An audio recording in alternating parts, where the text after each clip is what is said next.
At this point in my career, I am very much myself on stage, and there's no ta-da, here I am, bigger than life. I'm just me, and I think that if an audience knows me, then they're really comfortable with it, and if they don't know me, I think they get comfortable pretty quickly. Here's a triple threat for you. My guest, Clint Holmes, has a brand new show called Let's Go Up on the Roof, which celebrates the music of pop singers, including Carole King, James Taylor, Brian Wilson, and Jimmy Webb, with a splash of Lennon and McCartney. But he also has a new single out, A Good Man Now, which will be released December 6th. And he performs that same day in Myron's Cabaret at the Smith Center, which also has two shows on December 6th and December 7th. And for everything about, well, first for tickets, go to smithcenter.com, thesmithcenter.com. For everything about Clint, go to clintholmesmusic.com. And you can follow him on Facebook and Instagram. And Clint, welcome back to the show. Boy, that's a lot of stuff, Ira. You do so much stuff. And I have to ask you that before we even discuss your new single. Where do you get the energy for this? Because I don't know. I almost, God, I almost never lack for energy. And I honestly think that I just love what I do. I mean, I know it's corny. That's like one of those corny things to say, but I love the creative part of it. I love the on stage part of it. The only part that I don't like is the part that every entertainer doesn't like, and that's the traveling. yes, especially because you perform all over the world. I know you're in New York a lot, and I always think about that. You have to make the travel first, and then the enjoyment is on stage, but you Yeah, still have to go through. a Yeah, lot of it, we don't get paid to perform. We get paid to travel, exactly. you know, Right. TSA but is your friend. New York, New York, I love New York, and anytime I can be there, I'm a happy man. Excellent. When you, I want just for our listeners and viewers who may not have seen Clint Holmes in person, because there's people that still come to Las Vegas and they hear the name Clint Holmes. They've seen you in interviews such as this and other places, but they may not have seen you perform. Can you? I mean, I don't think I've ever asked you this before, and you've been on the show several times. You bring something unique to the stage. How do you see yourself on stage, and to what it is that you do? I don't know that I've asked you that before. I know it's a rather convoluted question, and you'll probably give me a really good answer. But in other words, from your perspective, compared to other entertainers, you come on stage and something happens called magic, Yeah, and it always changes. You're never doing the same thing twice. So right. from your point of view, and you talked earlier about energy, but what is it that causes that magic to happen from your point of view? I think it's authenticity. I think that at this point in my career, I am very much myself on stage, and there's no ta-da, here I am, bigger than life. I'm just me, and I think that if an audience knows me, then they're really comfortable with it, and if they don't know me, I think they get comfortable pretty quickly. So I think that the authenticity, and also just I'm very confident in what I do, because I don't say that arrogantly at all. I just say that when I work with young singers and entertainers, and I do master classes at this point too, I tell them the only reason to be nervous is if you're not prepared. If you're prepared, then just go out there and share your gift. Just go do what you do. So I think the only times that I'm nervous is if I go, I don't think I spent enough time getting ready for this, and I try to make sure that doesn't happen. Well, I guess that's my larger point, which is you change your show so often, Yeah, and that requires, I hate this term, work, yeah. because you have to rehearse and you have to get it down to, as you said, get comfortable on stage. So that's not a lot of little work. That's a lot of work to do that on a regular basis. Well, yeah. When I'm changing shows, the first thing I have to do is decide, well, what music do I want to do? What is this evening? This if journey going to be? What's it about? Is it about like the show that we're talking about up on the roof? There's a building in New York, Ira, that I'm sure you're familiar with called the Brill Building. Right. Um, And that's where in the 60s in particular, a lot of these great writers, Carole King, James Taylor, Jimmy Webb, they all had offices, and they would go in and they would write, and then they would get excited about something they'd write and take the elevator 3 stories up and say, look what I just wrote. And somebody would say, oh, the Drifters, this is a good song, Drifters. And they do that. It was like a community of writers.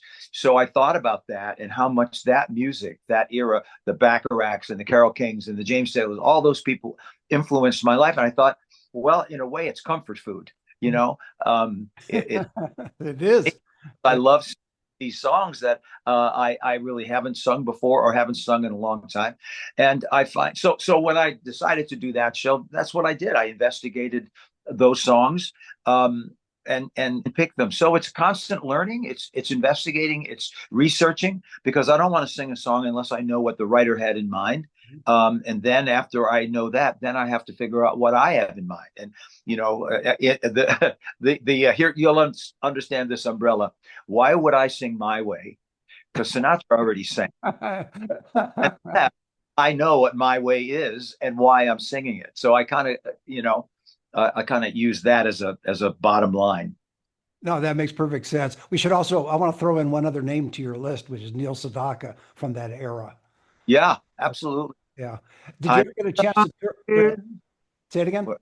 I miss the hungry years. One of my songs, that Neil Sedaka song, I miss the hungry years. I think I'll throw that in. I think I'll put that in. There you go. Good. Excellent. Did you ever do a tour of the Brill Building? Years ago. Okay.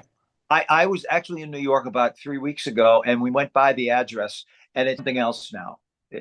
As all things are. Yes. Everything is something else these days. Yeah. Exactly. Now you decided, I know you've written many songs, so I should have introduced you officially as Emmy-nominated singer-songwriter Clint Holmes. So I'm making up for that now instead of my original introduction. But your new single, which is called A Good Man Now, and that's an interesting title because it implies that perhaps you weren't as good as you could have been in years past. Who is? Yeah. That's a good question. I don't know. I haven't thought about it that way. Yeah. Yeah. I mean, do you know Frankie Moreno? Yes, of course. Yeah. Great artist, great writer, and we've been friends for a long time. And almost every time we see each other in an event or something, we'd say, "Hey, we got to write together." And one day we were there, and Kelly, both of our wives were there, and they both kind of looked at us like, "Yeah, yeah, yeah." We've been hearing this. So it kind of was a challenge, and we got together to write. And for the first 3 hours, we just talked and realized that as well as we knew each other, we really didn't know our lives. And we found connective tissue in terms of things that we, as now mature, hopefully, humans, have figured out that, it wasn't always the right choice. It wasn't always the right thing. And I had this title for quite a while. I've been a bad boy all my life, but I want to be a good man now. That title had been in my head for a long time. And so we just changed a couple of words. I've been a bad boy my whole life, but I'm going to be a good man now. And so it reflects, Ira, I would guess that there are things you've done in your life that if you had them to do over again, you'd say, you know what, I think I'd make another choice. I think everybody does. So it's redemptive, hopefully a bit inspiring. And it's a good song. I mean, it really is a good song. I have a producer who thinks it should be a religious song, which with a couple of lyric changes, it could be. We may do that eventually, but right now it's a good song for everyone, I think. I could see it also as a country music song too. Absolutely. It has tinges of that. Yes. I'm not a country music singer, but I think country music, just like everything else, has morphed a little bit, and there's room for all sorts of ideas in what we used to call strictly country or strictly jazz or strictly R&B. There's room for other influences. So yeah. Let's hear a little bit of it, about 30 seconds worth of your new single called, cool. Again, A Good Man Now. Cool. I lived on stages for 1 million people who all think they know me, but it was all pretend. Sang hallelujah straight up to heaven. I kept on waiting, I never got a name.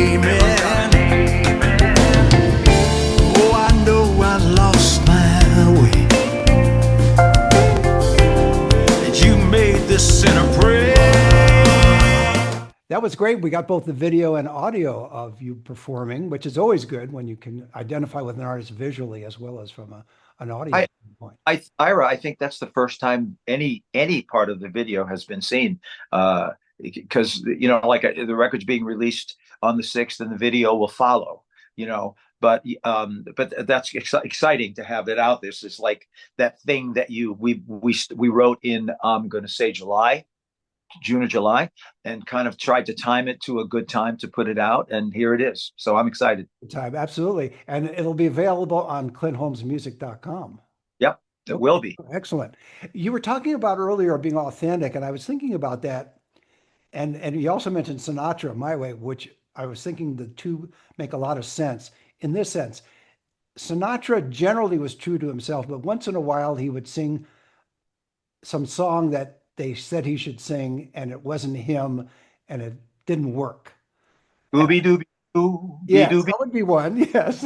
So, but I don't recall over all the years that I've seen you perform that you've come to the stage with something that didn't sound that was authentic from you. So no matter how many times you may change the songs you present, it still is the Clint Holmes, not song, but the Clint Holmes version, I guess is the way to say it. Ira, that's the best compliment I believe that you could pay a singer.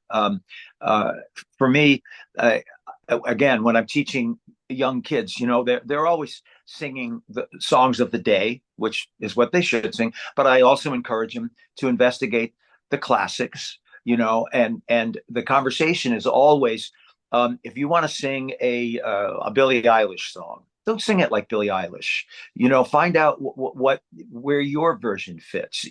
It's one thing to have all the runs and all the mellifluous approaches to things, but Stevie Wonder did that already. You're not going to out Stevie. So if you're going to sing a Stevie Wonder song, find your version of it. And don't just copy what they did because yay, you can copy it. No. I'm interested in hearing your version. So when I pick a song for the show or an idea for the show, I'm always interested in, well, what do I have to bring to it? If I don't have something authentic and legitimate to bring to the song, no matter how much I like the song, I shouldn't do it. I should do something else. Does Kelly give you feedback? So, for example, you find a song that you think would work for you, and then she hears you rehearse it, and then she says no, or whatever the wife says to the husband at that point. But I honestly, and again, this will sound corny, I run everything by Kelly. When I'm writing a song, she'll be the first to hear I wrote a verse. I haven't, it's all I have, but here it is. When I'm thinking about a new idea, I will play it for her. I will run it by her. I mean, I don't think she's ever said no, but I also know when she's excited or enthusiastic about something, and when she's just kind of saying, well, let's wait and see how it develops. She's a great encourager, and I trust her taste, and she knows me. She knows, and we have that reciprocally too. Absolutely. Kelly Clinton, who is really actually the two of you make a perfect couple because you do give each other feedback. Yeah. You're both in the same business, so that helps too in terms of strange hours, strange travel, strange habits, all of that stuff. We get it. We get it. I don't know if you knew this, but Kelly just did her first one-woman theater piece last weekend at the Vegas Theater Company. And she sold out all 3 shows, which is wonderful. But the comments are people who have known Kelly, who have seen her for years, were stunned because this was a different Kelly. This was theatrical. This was what we call taking the masks off, and very authentic, touching. People cried, people laughed, as they say. And now we're going to be developing that. So I'm really proud of her. No, that's good. I'm working with Kelly on her doing an impression of Clint Holmes. So that'll be out in a couple of months. So we'll see how it goes. Oh, she does impressions of me that you would, or will give you impressions of me that you never. So A Good Man Now, which we played a little bit of, which was great, was inspired in, maybe that's not the right term, but what got you thinking about it initially? You said you had worked on it a while with Okay, a very famous sculptor by the name of Seward Johnson. We all know his work. If you're walking down the street here in Henderson, you'll see the tennis player walking down the street, or you'll see people sitting on the bench reading the paper. Yes. That's Seward, and he also has some huge works around the world. The 50-foot Marilyn Monroe. Okay, that's Seward, and Seward's wife Cecelia. They became very good friends and produced some shows of mine in New York. Seward, unfortunately, they both passed. Cecelia very recently, and Seward a couple of years ago. But Seward was one of these huge, wonderful How are you? Personalities. He always like this. Cecelia is very quiet and very, And so I asked him one day. I said, how did it work out that you two very opposite kind personality people work as a marriage, because they were married forever and ever and ever. And he said to me, when I met her, I said, I've been a bad boy long enough. I'm going to now. And I tucked that in my mind as a song title idea, And when Frankie and I got together, as I said, there was a 3-hour conversation before we wrote a word or a note. We realized, Frankie's in his second marriage. I'm in my second marriage. We have kids. We've traveled, we toured, we've lived very, very similar lives, even though he's a bit younger than I am, similar lives.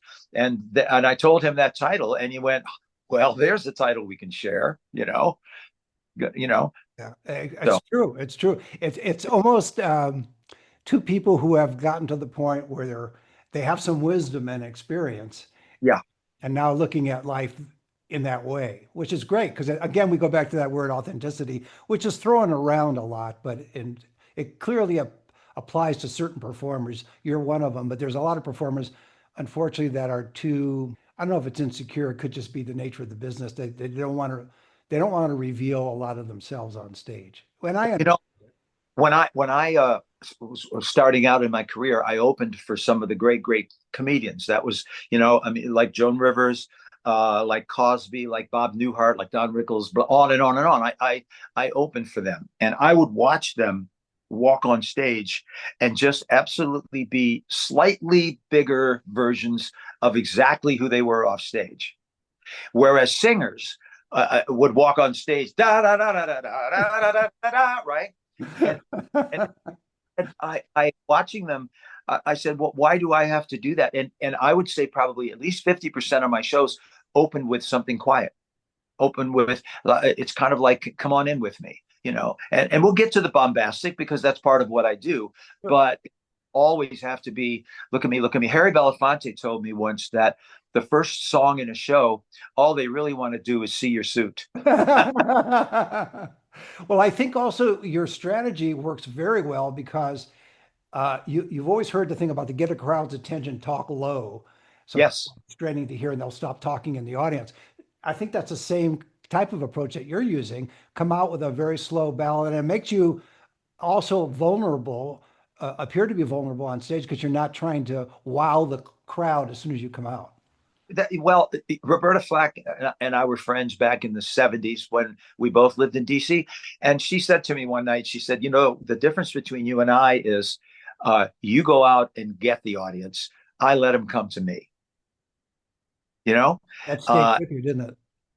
And I understood that, and so now I do both. I do whatever the show. Like the holiday show that I'll be doing at Myron's is more of a more festive, and and so I think we're gonna open with "Go Tell It on the Mountain," because that just feels like a great way to go into a holiday show, and we'll do our introspective. I'm excited about this. So there are certain standards, holiday standards, that I do in my show and have done year after year. And I think the audience that comes to see me would be disappointed if I didn't do them, right? But by token, I want to give them something new. I want to give them something they haven't heard. And there's an artist by the name of Gregory Porter. I don't know if you're familiar with him or not, but he's I love him. His voice is like Lou Rawls and Bill Withers got together on a corner. Yeah. And he wrote a song called Take Me to the Alley, which is about it's a Christmas song, but a very over here. It's you know what I'm saying. And I would guarantee that if the audience is 300 people, there aren't more than 5 who have ever heard it, and maybe less. You know, can't wait I'm going to do it, and I can't wait to do it because it'll be a moment in the show. It's not going to be the big da-da in the show, but it'll be a moment, and hopefully, my acting coach Larry Moss used to say to me, "Give them being the audience, give them um, give them what they want, but surprise them." Yes. You know, that's a philosophy that I have. You want to hear the holiday songs that make you feel holiday, but then once in a while you go, "Oh, ooh, didn't know that." So Exactly. Do you find that because you have a very loyal audience, for those who have seen you perform, and do you find that it's at that point where, and I've asked this of other performers, but I've never asked it of you, do you find that they come to see you and after the show you're talking and they introduce you to their children or even their grandchildren? In other words, multi generations coming to see Clint Holmes. definitely, and I also get a lot of 30-year-old, 40-year-old come and say, "You're my mom's favorite singer, and she introduced me to you, and now you're my favorite singer." So That's a, that yeah. kind Yeah. of on, which is very gratifying. Yeah, and with your performance at the Smith Center, and you've been with the Smith Center for a long, long time, that Yeah, Myron's Cabaret is a perfect room for you. And I can't even count the number of shows you've performed there. You may know off the top of your head, but I can't, I don't remember what the amount is. when it first opened, I did a weekend every month when it first opened, Right. and that was great. But I had to create a new show every month. Yes, that's a lot of work. I mentioned that earlier. Yes. But I got a lot. I learned a lot, and now I do about eight a year, about 8 shows a year there, plus other special events that they'll call me in to do. But basically, I do it, and I'm not blowing smoke. I think Myron's may be the best room of its kind in the country. Yeah.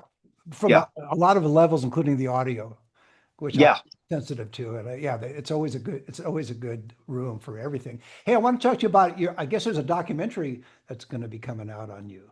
man, yeah. Alpine Labs, which is a company in Los Angeles.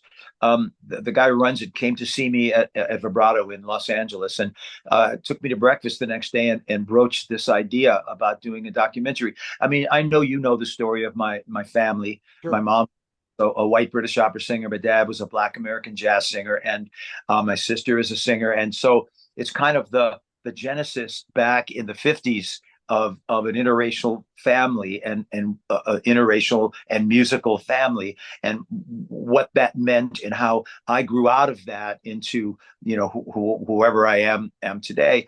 So yeah, we're starting to finance it, which is always fun. Yeah. But that's on the books. That's happening. And the other thing that's happening is, and again, I know you know this, Ira. I wrote a few versions of a show that originated as Comfortable Shoes and then become just another man. And now I'm writing it as a one man show. Right now it's called If Not Now When, which is a song I wrote about living your life now. As So a, as a one man show, though, don't you think you should call it Comfortable Shoe? well, that's a great idea. Yeah, it's just an idea. It just came to me. I'm sorry. Right. He's writing it down. Yeah, right. Thank you. Comfortable shoe. Fun. Couldn't Never- resist, sorry. But that's which leads me to besides the documentary, which we'll find out about. If you go to clintholmesmusic.com, it'll all be on there, including, by the way, you mentioned Christmas. There's an album, there's a Christmas CD on your website that you can order. Yeah. Yeah. Also a bunch of other. So that's what I mean. You're always working, you're always recording, you're always performing. And Kelly complains she never sees you. And Oh, the other way around. She says, "I'll be back in a couple hours." it works out. Have you thought about? Oh, and I should point out too that the music we use at the front end and the back end of our audio side of the show is your song on Vegas. A little bit of snippet of it. Oh, You too. So I just for the audience to know that. I've been doing that for I don't know more than a decade now. I've lost track of when we first started doing I it. that you're keeping that song alive. Yeah, well, somebody has to. It's going to be me. I could do the other one about Well, I'm going too far back, but the original one that you did, Michael. Oh, Playground in My mind. Yeah, Playground on Mine. Yeah. So have you thought about, and it's not, okay, it's not to imply you're at a certain stage in life, but have you actually thought about a memoir? Yeah. I'm writing that too. Oh, excellent. Okay. Okay. Yeah. It's I'm writing my memoirs. I'm about 21 chapters in. Um, and the other thing that I'm doing, do you know the name Frank Wildhorn? Vaguely, unfortunately. Frank wrote Jekyll and Hyde, the Broadway show. Ah, Uh, Song "This Is the Moment," and many other. He's one of the most prolific theater writers in the world, and we have written about 25 songs. And so next year, that's another project. We're going to record uh, the songs that Frank and I wrote with Jane Monheit and some other folks. There's a lot on the table, and it's kind of hard to keep everything. Um, on which decide which burner everything should be right. on. And a But memoir, if you write one, is not easy in the sense of the time commitment and the rewriting yeah, and all of that stuff. But that's something to think about given your unique career and your background with your mom and your dad. Obviously, it's part of the one man story as well. yeah, But I that's true. think just for the written page, that makes some sense as well. I love writing it. I really do. But like I just said, I'm preparing this holiday show. Uh, and then we're preparing the show for to tour. I'm going to LA next week Right. with the Roof show, and then you know what I mean. It's like so, what comes first? The thing that always guides me is that at some point I'm going to have to walk on stage in front of people and do a show, and that's kind of what. And when you go, oh God, that's only 5 days away. I guess that's my focus, No, right? that's understood. But before you get back on stage, Jeff Harner, tell us about Jeff. Oh, love Jeff. Do you know Jeff? I don't, but you collaborated with him on some stuff too. Jeff is a premier cabaret performer in the world, and I met him when I started doing cabarets especially in New York, like the Carlisle and those kind of rooms. And he came to me. He was re-releasing an album he had done, and he had a duet he wanted to do with me, and it's kind of a love duet actually, which is the first time I've done what could be perceived as a male love duet. And we of course did it tongue in cheek, um, and it's great. It's great. And Jeff is a great performer. I love him. He's a great artist and a great friend. And we had a lot of fun in New York, tongue in cheeking. I won't dance. Don't ask me. That kind of a thing. It was just a lot of Before I let you go, when you go to New York and you go to New York often and you yeah. perform there, is it almost a return to the well in a way, the creative well? Oh wow, that's a great question. It's a return to the satisfaction well. Got it. After I finished my run at Harrah's here in Vegas, I wanted to go to New York, and not a lot, couple of people, writers, said, "Oh, good, a Vegas lounge lizard." That's how they perceived me, not ever having seen me, Right, right. right? That's the way So it's usually, yeah. I've now performed enough there that I'm accepted as a legitimate New York act, and that's very satisfying. And if Absolutely. Yeah. I want to get my show to New York, my theater piece to New York, that was one of the first things I had to do was overcome that idiotic hurdle that oh, he's from Vegas. Everybody in the world performs in Vegas. The greatest artists in every genre play Vegas. Of course. I think it was a timing issue with that, but I think you also go to New York for the energy as well. Yeah, the Yeah. energy and the creativity, and going to see shows, which we also get to see now here at the Smith Center, the theater shows, and the admiration of people who sing, dance, act 8 times a week. Woo, Yeah, you woo. can't beat it. Well, that's a great way to leave it. My guest, Grammy-nominated singer-songwriter Clint Holmes, he's developed a brand new show called Let's Go Up on the Roof, which celebrates the music of pop songwriters, including Carole King, James Taylor, Burt Bacharach, Brian Wilson, and Jimmy Webb. And he has a new single out, A Good Man Now, which will be released December the 6th. and Right. coincidentally performs in Myron's Cabaret at the Smith Center December 6th, 2 shows, and December 7th.